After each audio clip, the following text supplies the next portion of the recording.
the way that India swings will determine potentially the fate of the free world. I actually think that India is pretty well positioned over the first few weeks and months.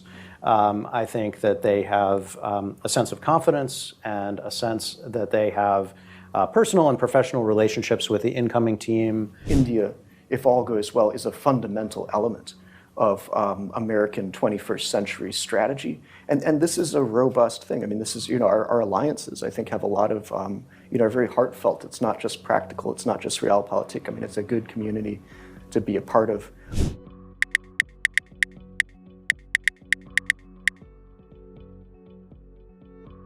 I actually think that India is pretty well positioned over the first few weeks and months.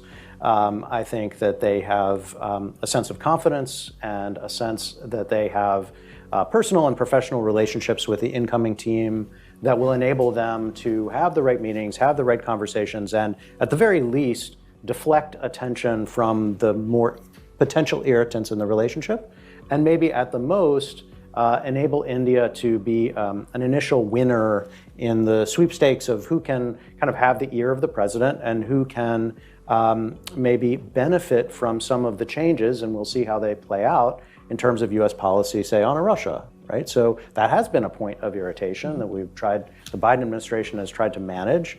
That may be less of a point of irritation depending on how this administration moves forward. Indian Minister of External Affairs, Jaishankar, will frequently say something along the lines of India seeks a multipolar Asia in a multipolar world. And by that, he's saying China shouldn't be the big dog or the only big dog in Asia. And beyond that, we, India, have ambitions for a world of many different competing powers. Mm-hmm. Okay, so the United States very much on board with point one. Yes, multipolar Asia. There ought to be a number of competing challengers in Asia to the extent that China can find that as a means, something that's balancing China within Asia. That certainly suits American purposes, and it always has, and that will continue to be the case.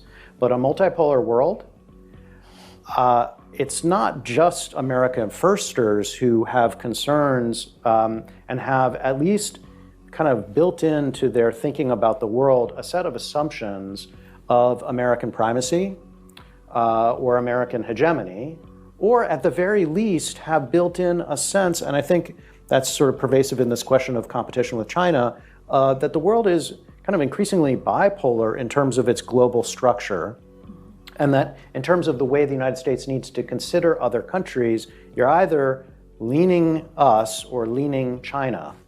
So why is India sometimes called something like a swing state? It's because in the back of your mind, you're thinking about the world in bipolar terms. But multipolar, a world in which the United States has to accept that there are actually competing great powers beyond China that will inherently balance our ability to push forward a preferred agenda or to kind of map out the world in relatively simple terms. No, that's not comfortable for us. And that will continue to be a point of some, I'd say, continuing at least discomfort and maybe disagreement with India going forward.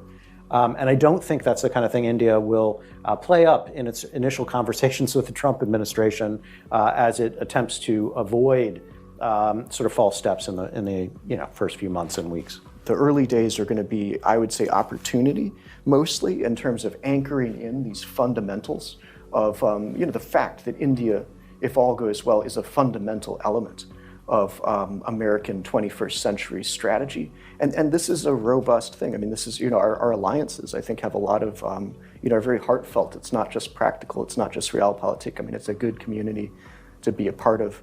It's necessary for each other as long as everybody pays their dues, which I do agree with. But bottom line, that's the community to be a part of. And then for India, I mean, I wrote something for the Indian Institute of Land Warfare Studies years ago about, the way that India swings will determine potentially the fate of the free world. I mean, if they really do swing to the side, if they can let go of some of the ideas that they have, which on one hand, you can crudely reduce non-alignment to the idea that India wanted positive relations with the Soviet Union and the United States, at least for a time. And, I think where we are, Russia's chosen a side. That's going to go very badly for them.